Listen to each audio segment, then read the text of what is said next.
বন্ধুরা, কেমন আছেন সবাই? ভালো। আজকে আমরা আছি দুর্গাপুর উপজেলার কালীগঞ্জ হাটে।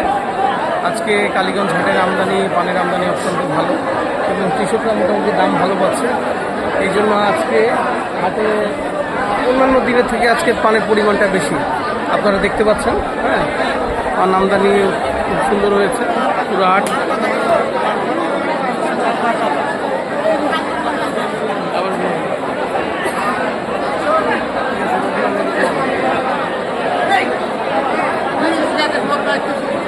মামুন ভাই, পানের কি অবস্থা? পান কিনছেন না আজকে? আপনারা আপনাদের বাংলাদেশের যে কোনো স্থান থেকে পান কেনার জন্য আমাদের সাথে যোগাযোগ করতে পারেন। আমরা সরাসরি কৃষকের কাছ থেকে এবং বাজার থেকে পান সংগ্রহ করে আপনাদেরকে পৌঁছে দিব। সে পর্যন্ত সকলে ভালো থাকবেন।